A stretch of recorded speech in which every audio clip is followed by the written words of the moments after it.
Subscribe करें और bell दबाएं ताकि कोई खबर रह न जाए।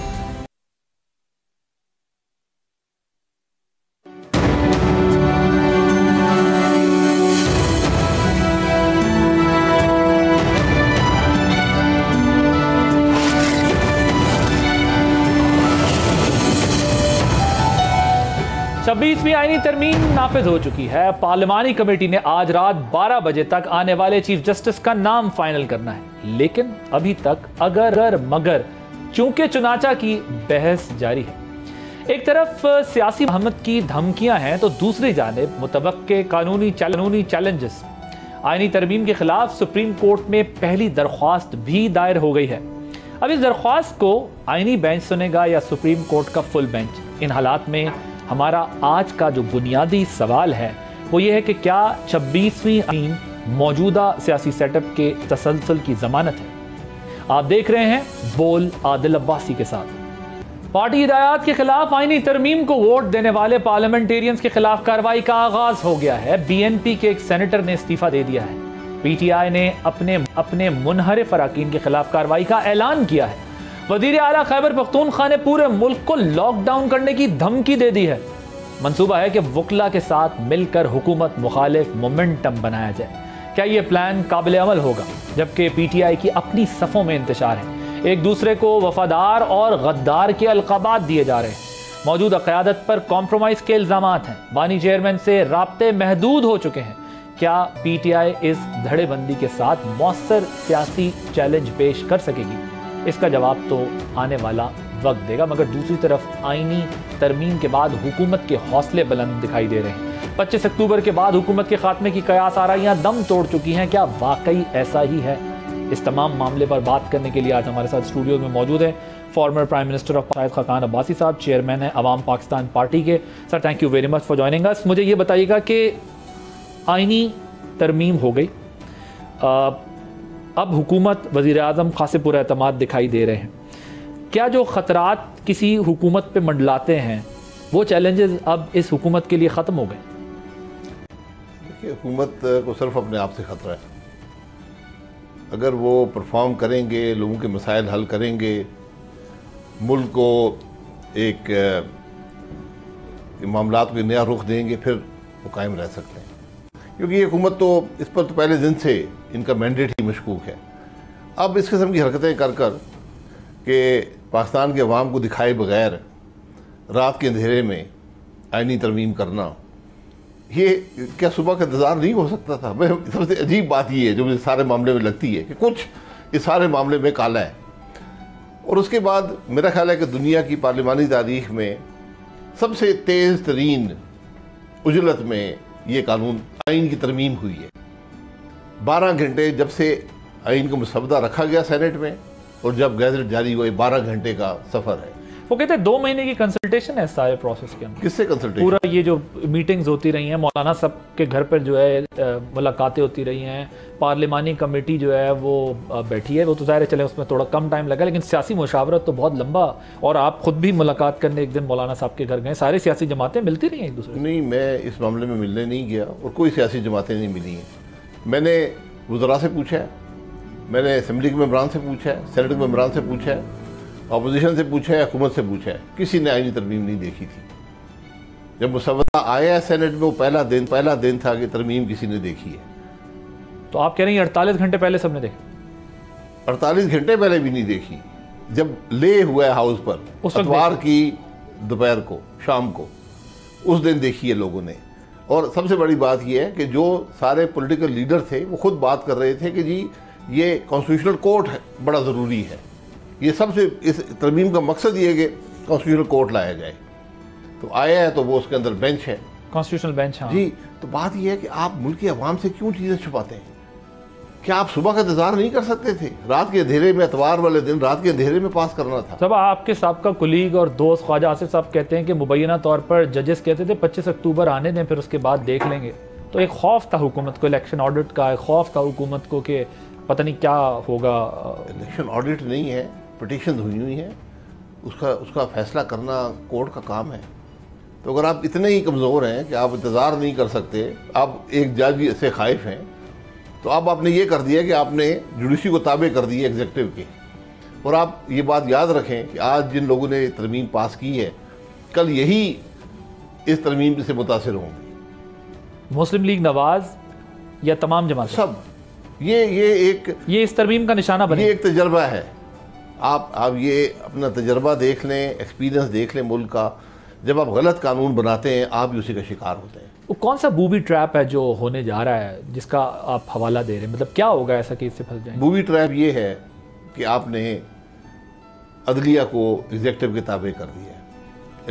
अदलिया की सिलेक्शन, अदलिया की परफॉर्मेंस की असेसमेंट, अदलिया की एलिवेशन, उन पर आपने कदगने लगा दी हैं कि तुम ये काम कर सकते हो, ये काम नहीं कर सकते हो। पर शायद साहब ये तो वेस्टर्न कंट्रीज में होता है, अमेरिका के अंदर भी होता है और भी कंट्रीज के अंदर होता है कि एग्जेक्टिव जो है या प्रेसिडेंट या पार्लियामेंट से वो जजेस की अपॉइंटमेंट की जाती है। कोई ऐसी नई चीज आप वो निज़ाम कर लें, बिल्कुल ठीक है, मुझे कबूल है। आप तो इन कैमरा कर रहे हैं। ठीक, आप कह रहे हैं कि अमेरिका में सदर नॉमिनेट करता है, पार्लियामान अप्रूव करती है पब्लिक स्क्रूटनी के साथ।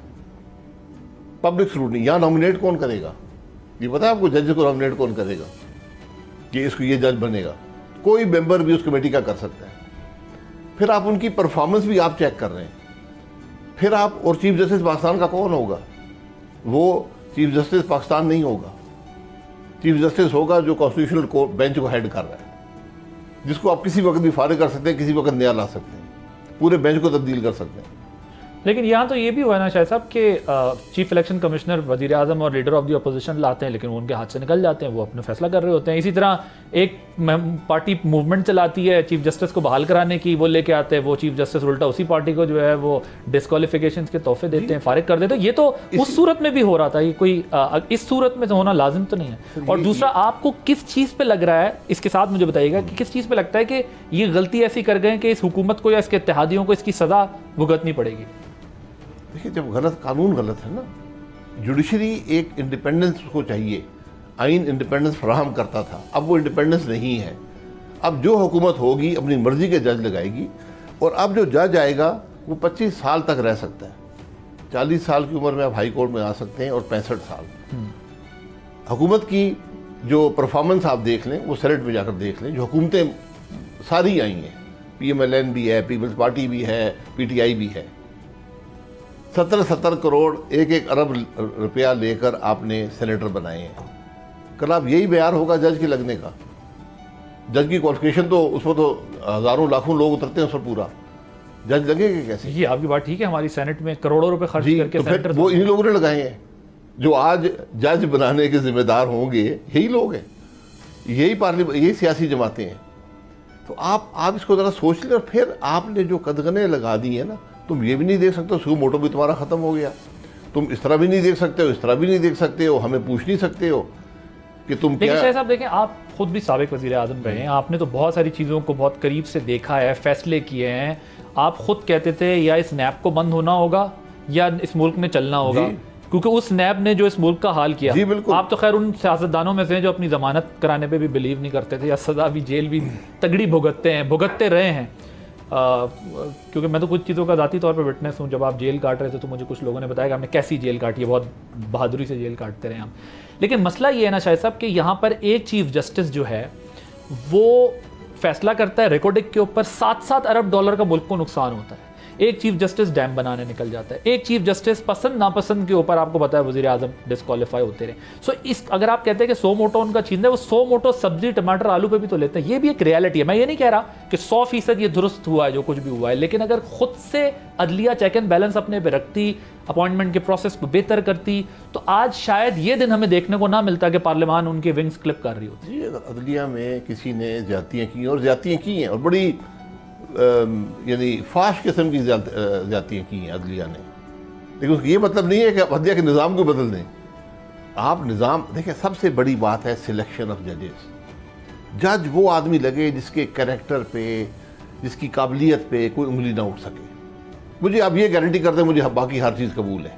फिर आप आज कानून बना रहे हैं आज के लिए, आपको आज मसला है हुकूमत से, खुद कह रहे हैं कि हमें खतरा था कि जनाब वो कहीं इलेक्शन ना खोल दें, ऑडिट ना हो जाए। हमने कहा चलो जी कानून बदल देते हैं।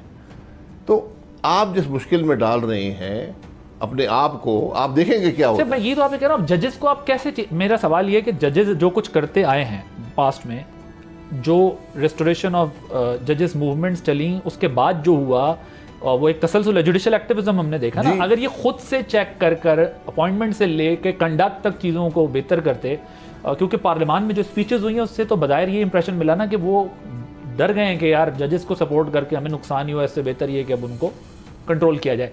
खुद से कर लेते तो आज पार्लियामान को शायद यहाँ तक ना पहुंचना पड़ता। सर यही लफ्ज़ है ना, कंट्रोल का लफ्ज़ है, सारी खराबी ये है, कंट्रोल करना आप जी कंट्रोल करना। तो यहाँ अगर कल जो जुडिशरी ये कहे, ये कोई हुकूमत है ये कहे यार कि हम काबीना गलत बनाते हैं, बड़े गलत जज लगा देते हैं, वो मेंबर लगा देते हैं, काबीना काम नहीं करती, गलत फैसले करती है, तो फिर वो कहेंगे ठीक है सुप्रीम कोर्ट जो है काबीना बनाया करेगा।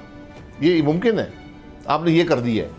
लेकिन सुप्रीम कोर्ट आपकी आईनी तरमीम जो आती थी उसको रोक, स्ट्राइक डाउन करने की धमकी भी देती थी ना, आपने 19वीं की, उन्होंने कहा उड़ा के फेंक देंगे। देती, ये एवोल्यूशनरी प्रोसेस होता है, ये वक्त के साथ होता है।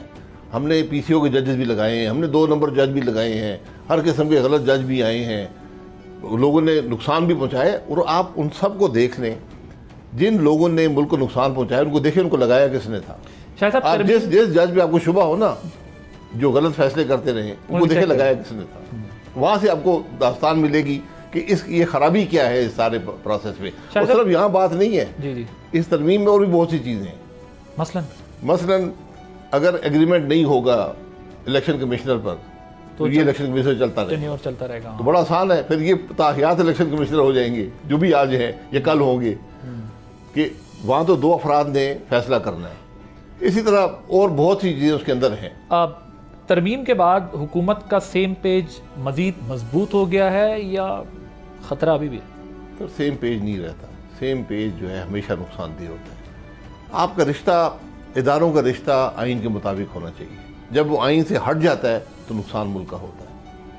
अब आपने जुडिशियल निज़ाम को इतना कमज़ोर कर दिया है, इतना ताबे कर दिया है, एग्जीक्यूटिव के ताबे कर दिया है, और जब मुल्क के अंदर एक हाइब्रिड निज़ाम होगा तो फिर वो इस्टेब्लिशमेंट के ताबे हो गया निज़ाम, फिर आप क्या करेंगे? फिर क्या फैसले हुआ करेंगे, कैसे हुआ करेंगे? मैं एक पिटीशन करता हूँ ह्यूमन राइट्स की वायलेशंस की, मैं कहाँ जाऊँगा? उस जज के पास जो हुकूमत ने लगाया होगा, जो हुकूमत वायलेशन कर रही है राइट्स की, उसका फैसला करने वाला कौन होगा कि ये कॉन्स्टिट्यूशनल पिटीशन है, ये इस बेंच को जाएगी, उस बेंच को जाएगी। ये पूरे निज़ाम में आपने इतनी खराबी पैदा कर दी है। आप देखेंगे क्या होता है इसमें। एक बड़ा फ़ायदा होगा जो वकला हैं, क्योंकि इतना केस लोड बढ़ जाएगा, अवाम पे इतना बोझ आएगा जस्टिस देने के लिए।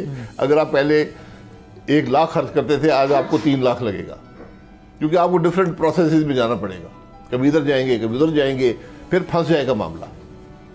लोग वो कहेंगे ये कॉन्स्टिट्यूशनल इशू है, वो कहेंगे ये नहीं है, कोई कहेंगे नहीं है कॉन्स्टिट्यूशन, वो कहेंगे कॉन्स्टिट्यूशनल इशू है, फिर ये रजिस्ट्री में सारी चीज़ें फंसी। बट वो कोर्ट की मेंटेनेबिलिटी बता नहीं देगी कि अगर मेंटेनेबल हो गई तो पता चल जाएगा कॉन्स्टिट्यूशनल। ये कौन फैसला करेगा मेंटेनेबिलिटी? वो तो जब दरखास्त देंगे तो कोर्ट फैसला कर लेगी ना, ये हमारा केस है। फिर उसका एक अपील का प्रोसेस भी है, कोर्ट को नहीं है, रजिस्ट्री में फैसला होता है ये कॉन्स्टिट्यूशनल पिटीशन है या नहीं है। अच्छा, मुझे ये बताएं शाह साहब कि क्या तहरीक इंसाफ अगर कमज़ोर होती है तो ये जो मौजूदा हुकूमत है, ये इसकी ताकत की ज़मानत बनती है या आने वाले दिनों में कोई नेशनल गवर्नमेंट बन सकती है? देखिए, नेशनल गवर्नमेंट से मुल्क का हल नहीं है कि आप सब कुर्सियाँ 2-2, 4-4 कुर्सियाँ ले लें, हुकूमत बना लें। आज जिस चीज़ की ज़रूरत है कि एजेंडा तय करें। ज़रा पाकिस्तान के अवाम को बताएं, अगर आप रात को बैठ कर सुबह 5:30 बजे तरमीम पास कर सकते हैं तो 2-3 रातें लगाएं, इस मुल्क के अवाम को बताएं कि मुल्क की मुश्किलात क्या हैं और आपके पास उनका हल क्या है। ये तो कर सकते हैं ना, इसमें तो कोई आप पे दबाव नहीं है। ये काम करें, उसके बाद बिल्कुल सारे इकट्ठे बैठे। मैं तो पहले दिन से कह रहा हूँ, इकट्ठे बैठे, आगे के रास्ते का तयन करें, उसको इम्प्लीमेंट करें। लेकिन अगर आप कहते हैं ना 2 बंदों के पास इस मुल्क के मसले का हल है, और एक दोनों ही पिंडी में, अब तो एक अडियाला में, और पिंडी शहर बड़ा जरखेज शहर है आपको मसाइल का हल पिंडी शहर में। तो वो उन 2 लोगों के अलावा मुल्क के ये मसाइल हल तो बाकी हम सब तमाशबीन ही बन गए, तमाशबीन बन गए, और स्पेकुलेशन हद दर्जे की है। आज इस चीज़ को ख़त्म करने की ज़रूरत है। तो अब आप मियां साहब को इस गेम का कोई बड़ा प्लेयर नहीं समझते? यहाँ कोई भी प्लेयर नहीं रहा, कोई प्लेयर नहीं। मियां साहब की अब इस प्रोसेस में कोई मियां साहब तो जमात के सरबराह, उनकी जमात तो इक़्तिदार में है, उनकी जमात को परफॉर्म करने की जरूरत है। लेकिन जो इशारा आप देते हैं कि 2 लोग हैं अब जो इस मुल्क का मसला हल कर सकते हैं, जो इस वक्त क्राइसिस है, उसमें मियां साहब इज नो मोर रेलेवेंट। बदकिस्मती से चाह के भी अभी नहीं हो सकते? नहीं, अब नहीं हो सकते, लेट हो गया। एग्जीक्यूटिव अथॉरिटी आप सबने सीड कर दी है, आपके पास नहीं है एग्जीक्यूटिव अथॉरिटी। ठीक, सो अब ये जो तरामीम है ये सस्टेन कर सकेंगे आपके नजदीक, या मुल्क सस्टेन नहीं कर पाएगा? ये तो देखिए, ये हुकूमत तो एक दिन की मार है, जिस रास्ते से आई उसी रास्ते से जाएगी। इमरान खान जिस रास्ते से आए थे उसी रास्ते से गए थे। ये उस रास्ते से कैसे जाएंगे? अब तो सुप्रीम कोर्ट बारात जिस रास्ते से नहीं, मगर शहजाद अब तो हुकूमत ने पार्लियामान में तरमीम करके अदलिया को कमजोर कर दिया, अब कैसे जाएंगे? तो अदलिया तो हुकूमत का मसला नहीं था। था ना सर, वो कहते हैं यही है, जजेस हमें वो कहते हैं वज़ीर-ए-आज़म को फारिग कर देते हैं। आप जजेस से खाइफ हैं?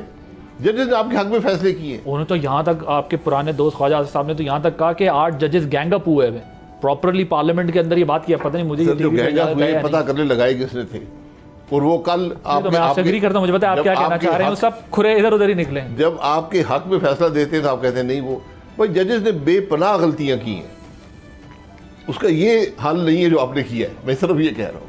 लेकिन शायद साहब, जिस तरह हमारी अदालतें हुकूमतें गिरा देती हैं, पलट देती हैं फैसलों से, जी गलत। तो ये 1.5-2 साल में अगर ठीक है, एस्टैब्लिशमेंट और अदलिया का एक क्लाउड रहा है, ये जब गिरा देते हैं, इसमें जजेस बराबर के हिस्सेदार रहे ना, सिर्फ आप एस्टैब्लिशमेंट को तो रिस्पॉन्सिबल नहीं होल्ड कर सकते। सो जब लगे कि हर 2 साल बाद हुकूमत इस तरह गिर जाएगी कि किसी की पसंद और किसी की नापसंद है, तो फिर ये निजाम चलता तो नहीं दिखाई दे रहा। आप बेहतरीन हुकूमत 2/3 वाली मिले हैं, वो उठा के एक छोटा सा केस ला गया, अब मजीद आसानी हो जाएगी ना उस काम में। किसको? एस्टैब्लिशमेंट को। जब ये आपने हुकूमत, ये एस्टैब्लिशमेंट के रास्ते से घर जाएंगे। जी सब जी। देखिए, जिस रास्ते से हुकूमतें आती हैं, वो बारात जिस रास्ते से आती है उसी रास्ते से घर जाती है। जनाजा जो होता है उसका तरीका दूसरा है। उसका तरीका दूसरा है। अच्छा शाहिद साहब, मुझे बताएं कि वज़ीर-ए-आज़म थे आप, उस वक्त ये बातें होती थी कि नून से शीन निकलेगी, तो बहुत सारे लोग ये बातें करते रहते थे, तो वो अब लोगों ने उसकी ये इंटरप्रिटेशन की है कि वो बेसिकली शहबाज शरीफ साहब नहीं थे, वो आप थे, शाहिद खाकान अब्बासी। उन्होंने निकल के, मैं कहीं नहीं गया, पार्टी बनाई आपने। जी, मुझे मेरी जमात छोड़ के चली गई। हम थे वोट को इज्जत दो के साथ, जमात ने कहा इक़्तिदार को इज्जत दो, वो चले गए, हम वहीं खड़े रह गए। पीटीआई में भी आपको जो इस वक्त हालात हैं, जो बयानात हैं, जो लड़ाइयाँ हैं इंटरनल, उनकी टूटती भी दिखाई दे रही है, जैसे MQM London, MQM Pakistan, PMLN भी टूटी माजी में। क्या पीटीआई भी आपको इस वक्त जो करंट क्राइसिस है उनका, क्योंकि डिजिटल सोशल मीडिया पे अलग डिबेट होती है, उनके यहाँ केपीके से अलग आवाज़ आती है सीएम की, ग्राउंड पे लीडरशिप ऑफ वकील, एक अजीब, यानी अंदर के लोग उनके अब ये बातें कर रहे हैं कि समझ ही नहीं आता कि डायरेक्शन है क्या। देखिए, ये सियासत में होता है। पीटीआई जो है ना, उनके हालात थोड़े मुख्तलिफ हैं। पीटीआई में इलेक्टेबल्स की कोई हैसियत नहीं रही। पीटीआई में लीडरशिप है, और बानी जो पीटीआई, नाम लेना मुश्किल हो गया, बानी पीटीआई जो है, बानी पीटीआई जो है, और उधर अवाम है, बीच में जो है वो इर्रेलेवेंट हो गए, उनकी कोई हैसियत नहीं है। जो अपने आप को लीडर बनते हैं, बनाए जाते हैं, जो भी हैं। लेकिन वहाँ दूसरा मसला ये है कि आज पीटीआई कोई मुस्बत काम नहीं कर रही। हुकूमत उनके पास एक है, उनका काम था कि वहाँ ऐसी डिलीवरी करते, मुल्क को दिखाते कि देखिए हम काम कर रहे हैं। वो तो कोई वहाँ तो डिलीवरी क्या, ये काम तो उन्होंने पिछले 3.5 साल में जब वफाक में थे नहीं कर सके। खैबर पख्तूनख्वा तो बदतरीन वहाँ पर गवर्नेंस है। फिर आप अपोजिशन करते, तो इतना बड़ा आपके पास एक मौका है, हुकूमत गलत तरमीम कर रही है, आपने उसमें कोई अक्लमंदी की बात आज तक की है? ठीक, असेंबली में नहीं थी, बाहर निकल के करते। तो वो हुकूमत आज बदनसीबी सब की ये है, सारी जमातें हुकूमत में। So you don't see PMLN in power in next 6 months? Sir, PMLN in power 6 दिन रहे, 6 महीने रहे, 6 साल और रहे, आप देखते हैं मुल्क के हालात में कोई फर्क नहीं पड़ेगा। आप देखते हैं 6 महीने में पावर? सर, मैं देखने का, देखे ना, ये एक इर्रेशनल सिचुएशन है, इलॉजिकल है। यहाँ पे कोई ना आइन की कोई किसी को फिक्र है, ना कानून की फिक्र है, ना इदारों की फिक्र है। तो जिस दिन उनकी यूटिलिटी खत्म हो जाएगी, फारिग हो जाएंगे। Thank you so much Shahid Khaqan Abbasi साहब, former prime minister of Pakistan, chairman Pakistan Awam Pakistan party, हमारे साथ मौजूद है। एक ब्रेक लेंगे, ब्रेक के बाद जब वापस आएंगे तो पीटीआई में क्या चल रहा है, फवाद चौधरी साहब हमारे साथ मौजूद होंगे, उनसे बात करेंगे आफ्टर दिस ब्रेक।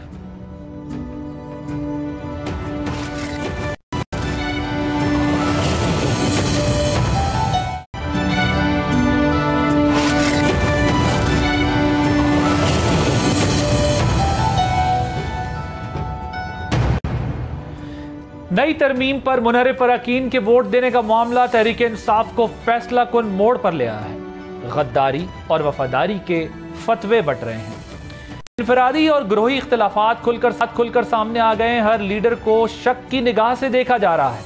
पीटीआई की सियासी कमेटी ने मुनहरिफ अरकान के खिलाफ कार्रवाई का ऐलान भी कर दिया है। 2 सेनेटर्स और 5 अरकान कौमी असम्बली को निशाना बनाया जा रहा है, लेकिन मशकूक अरकान की लिस्ट में मजीद नाम भी शामिल है। वाइस चेयरमैन शाह महमूद कुरैशी के बेटे जैन कुरैशी भी रडार पर हैं। इनके बारे में पीटीआई के हलकों का दावा है कि वोटिंग की रात पार्लियामेंट हाउस में मौजूद थे। जैन कुरैशी को मुबैना तौर पर रिजर्व के तौर पर रखा गया था। अगर वोट कम पड़ जाते तो उन्हें भी पेश किया जा सकता था। अब एक और खदशा जाहिर किया जा रहा है कि शाह महमूद कुरैशी की क़यादत में पीटीआई का फॉरवर्ड ब्लॉक बन रहा है। इस इंतशार के माहौल में पीटीआई ने एक और यू टर्न लिया है। पहले चीफ जस्टिस चुनने वाली कमेटी का हिस्सा बनने का ऐलान किया और आज इस कमेटी से बॉयकॉट कर दिया। पीटीआई में चल क्या रहा है और पीटीआई के अंदर ये जो धड़ेबंदी पीटीआई को किस तरफ लेकर जा रही है, इस पर बात करने के लिए हमारे साथ former federal minister Fawad Chaudhry साहब मौजूद हैं। फवाद चौधरी साहब, thank you for joining us. Chaudhry साहब, ये पीटीआई में क्या चल रहा है? हर तरफ से मुख्तलिफ आवाज़ें, मुख्तलिफ क़यादत, बयानात, और एक का बयान दूसरे से नहीं मिलता। और पीटीआई से भी अब एक फॉरवर्ड ब्लॉक और शीन निकलने की बातें हो रही। पीटीआई का जो इस वक्त इशू है ना, वो ये है कि पीटीआई तो एज सच इम्पोर्टेंट नहीं रही, क्योंकि इमरान खान का अब एक डायरेक्ट रिलेशनशिप है लोगों के साथ। सो पीटीआई में फ्रैंकली जो एमएनए एमपीएस बने हैं ये रहेंगे तो रहेंगे, अदरवाइज इमरान खान इनकी जगह औरों को टिकट दे देंगे, वो एमएनए बन जाएगा। So it's not really doesn't effect Imran Khan politics as such. So you think that if somebody make forward block in PTI, it won't work? This won't work ना, क्योंकि वोट नहीं है ना किसी का।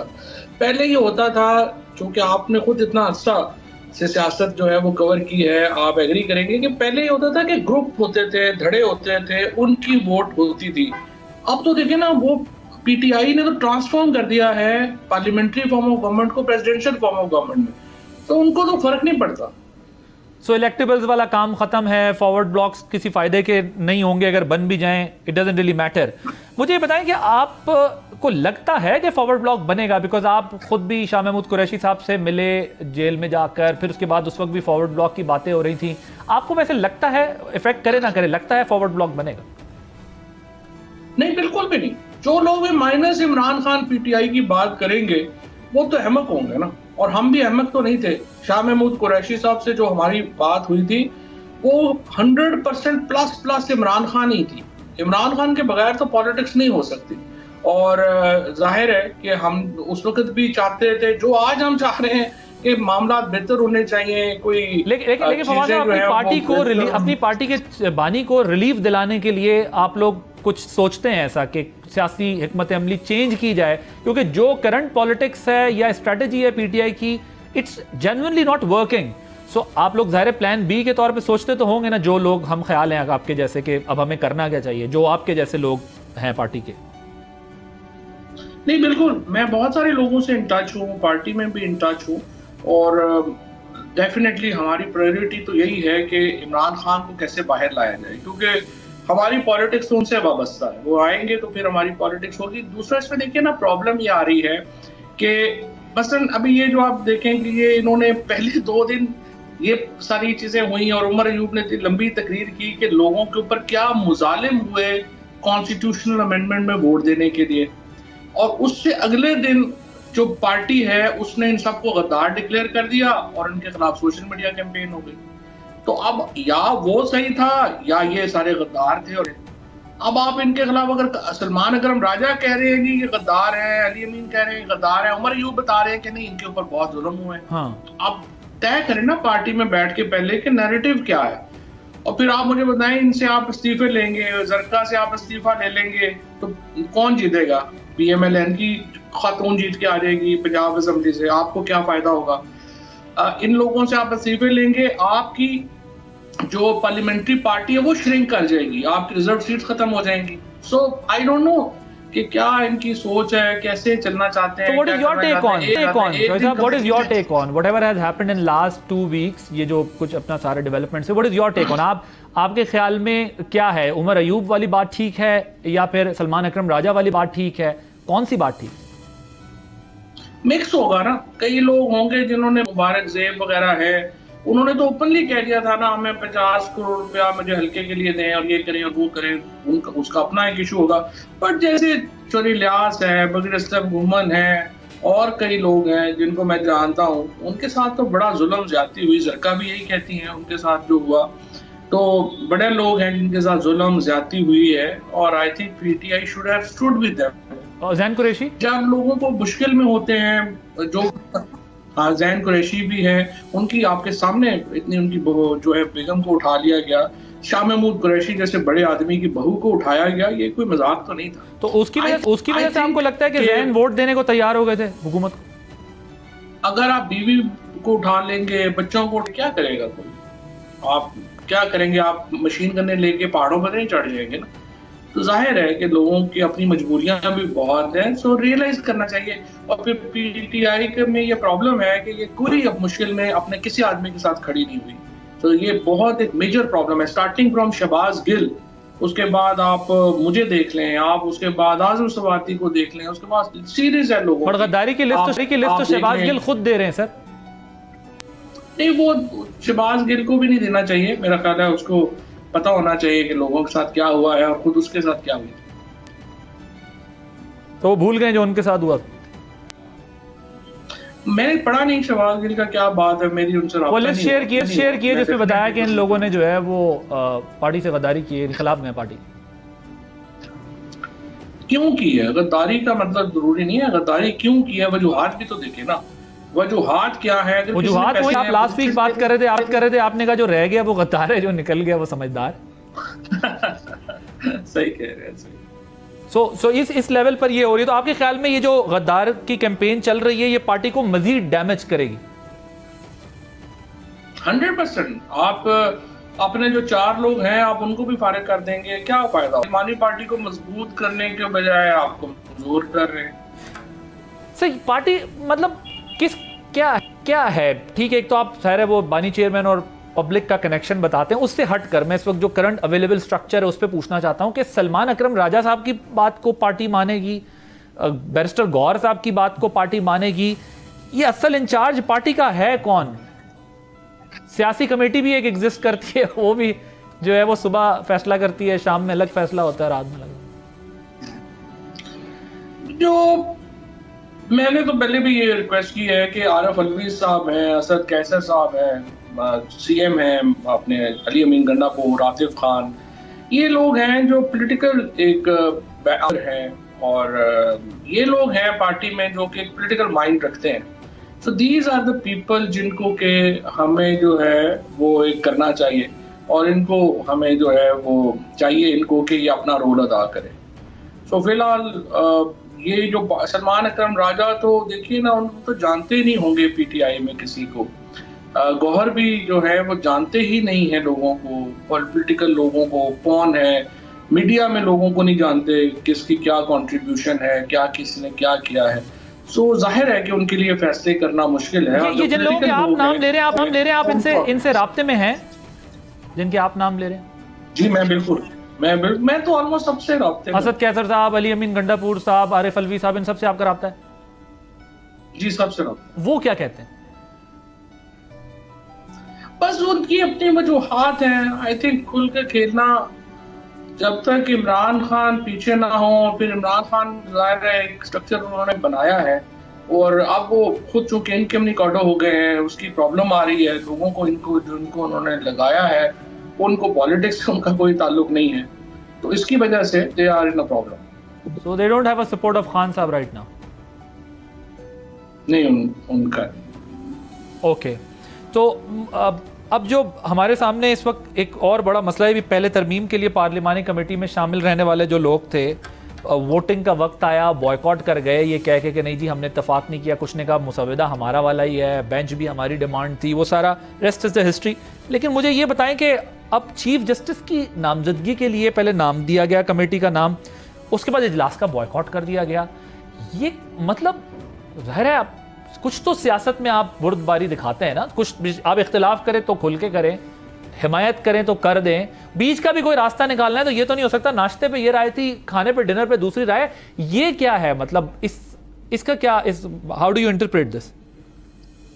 I think this is just continuation of blunders and continuation of I think जो एक Sikh politics चल रही है उसकी।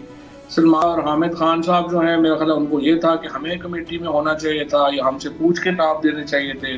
कमेटी में नाम अली जफर का, गौहर का और हामिद रजा का चला गया, तो उसके ऊपर उन्होंने पट्टा डाल दिया कि जी आपने हमारे नाम क्यों नहीं भेजे या हमसे क्यों नहीं कंसल्ट किया, पैटी पॉलिटिक्स। सो ये चल रहा है इशू। बाकी तो जाहिर है कि इतना बड़ा प्रॉब्लम जो है अब होना नहीं चाहिए। आपके ख्याल में बैठना चाहिए था, जाना चाहिए कमेटी में? 100%। देखिए ना कायदे आज़म मोहम्मद अली जिन्ना, गांधी जी, नेहरू, ये फॉरेन ऑक्यूपेशन के खिलाफ लड़ रहे थे और लेकिन इसके बावजूद उन्होंने तीनों जो गोल मेज कॉन्फ्रेंसेस कराई ब्रिटिश गवर्नमेंट ने वो उन्होंने अटेंड की। उसके बाद हर कमेटी में वो शामिल थे, तो इसका मतलब ये तो नहीं उन्होंने फॉरेन ऑक्यूपेशन को मान लिया था। सो आपकी जो पॉलिटिकल स्ट्रगल है उसके अंदर आपको मुख्तलिफ हिकमत अमली चाहिए होती है, मुख्तलिफ चीजें चाहिए। तो आई थिंक उनका जो ना जाने का फैसला है वो तबाहकुन है। So you fight your political war on multiple fronts. Yeah, you fight your political on multiple fronts और फिर डिफरेंट जो सबसे बड़ी देखे ना, अब आपने अपने भरम ही खत्म कर दिया। सुबह उठते हैं कहते हैं नहीं शाम को नेशनल वो एहतजाज हो जाएगा, सारे लोग पहुंच जाए। अब लोगों ने आने ही छोड़ दिया, वो शेर आया वाली बात करके। तो अब तो आपने अपना भरम ही खत्म कर दिया है, परसेप्शन खत्म कर दिया। फिर देखिए अलायंस आप नहीं बना पाए। पीटीआई की पॉलिटिक्स में तो बहुत मसाइल है, इसमें तो कोई शुबा ही नहीं है।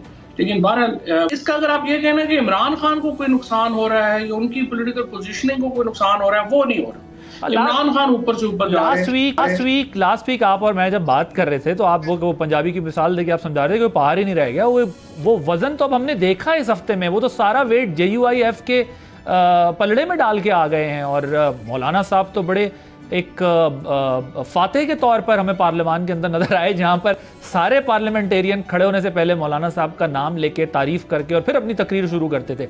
सो वो जो पार्टी का वेट था वो तो हम पिछले हफ्ते आप बात कर रहे थे, वो तो एक हफ्ते के अंदर साबित हुआ कि अपना वो वेट बिल्कुल ही पॉलिटिकल भी खो चुके हैं। धमकियां तो चले, एहतजाज तो बहुत दूर की बात नहीं। वो तो उन्होंने अपनी पॉलिटिक्स को बड़ा खराब किया है। और 8 सीटों की जो पार्टी है मौलाना फजलुर रहमान की, वो 90 सीटों की जो पॉलिटिकल पार्टी है उसके फैसले कर रही है। तो इससे आप अंदाजा लगा रहे हैं ना कि जो पॉलिटिक्स है उसकी क्या इंपॉर्टेंस है, उसकी क्या अहमियत है। सो आई थिंक इन्होंने जो किया है वो काफी उन्होंने एक सिख पॉलिटिक्स की है पीटीआई ने, और उसका बड़ा नुकसान हुआ है पीटीआई। चौधरी साहब आपने कहा था तरमीम के बाद एक इस्तीफा आएगा बड़ा, किसका है और क्यों नहीं आया अब तक? वो तो तरमीम आई नहीं ना। फिर जो तरमीम आनी थी आ रही थी वो तो मौलाना फजलुर रहमान ने रोक दी, तो वो तरमीम तो आई नहीं। अब ये जो तरमीम है इसमें तो मुझे लग रहा है कि ये तरमीम तो काफी मेलोड डाउन है। और अगर मंसूर अली शाह साहब को चीफ जस्टिस बना दिया जाता है, जो मुझे लगता है कि इंशाल्लाह बना देंगे, फिर इसके अंदर इस्तीफे तो आने की गुंजाइश नहीं होगी। लेकिन इसमें फिर पुश बैक डेफिनेटली आएगा एक जुडिशरी की तरफ से। पुशबैक आएगा और वो इतनी बेवकूफ़ी हुकूमत करेगी कि उनको चीफ जस्टिस बना दे और फिर पुशबैक ले? जिसको भी बनाएगी पुशबैक आएगा। या साहब को बना देगी तो भी पुशबैक आएगा। पॉसिबल नहीं पुशबैक ना आए लॉयर्स की तरफ से और जुडिशरी की तरफ से। गैर जरूरी तरमीम की है इन्होंने, कोई जरूरत नहीं थी इस तरमीम की, तो बिल्कुल ही कोई जरूरत नहीं थी। एस्टैब्लिशमेंट मैं तो इस पे वैसे अभी परेशान हूँ और हैरान हूँ कि आखिर एस्टैब्लिशमेंट ने इससे क्या लिया। और उनका अगर ख्याल है कि इसके बाद अगली तरमीम हम ले आएंगे, देखिए ना ये आसान काम नहीं होता। और ये जो तरमीम लेके आए हैं उससे आप देखें गार्डियन ने क्या खबर छापी है, आप देखें यूनाइटेड नेशंस ने क्या तबसरा किया है। सो आपने इंटरनेशनली भी अपना इमेज पहले भी नहीं था खैर, लेकिन इसको बिल्कुल ही आपने और नीचे लो कर दिया, बेड़ा गर्क कर दिया। हुकूमत के लिए खतरा टल गया है या अभी भी मौजूद है? किस चीज का? हुकूमत ने तो बहुत कंफर्टेबल पोजीशन में अपने आप को शो किया है, क्या हुकूमत के लिए खतरा टल गया है इस तरमीम के बाद या अभी भी मौजूद है? नहीं, हुकूमत के लिए तो खतरा बढ़ गया है, क्योंकि देखिए ना, अब लॉयर्स के अंदर एक रिजेंटमेंट है बहुत ज्यादा। सारी ही बार एसोसिएशंस इस तरमीम को मुस्तरद कर रही हैं।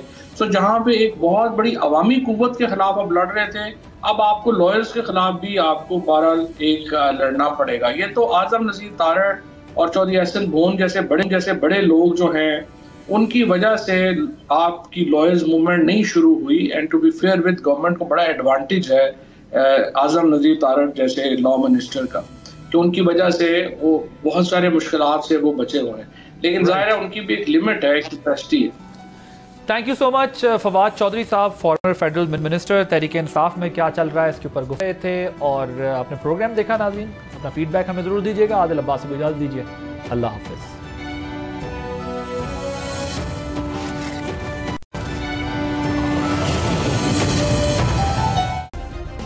सब्सक्राइब करें और बेल दबाएं ताकि कोई खबर रह न जाए।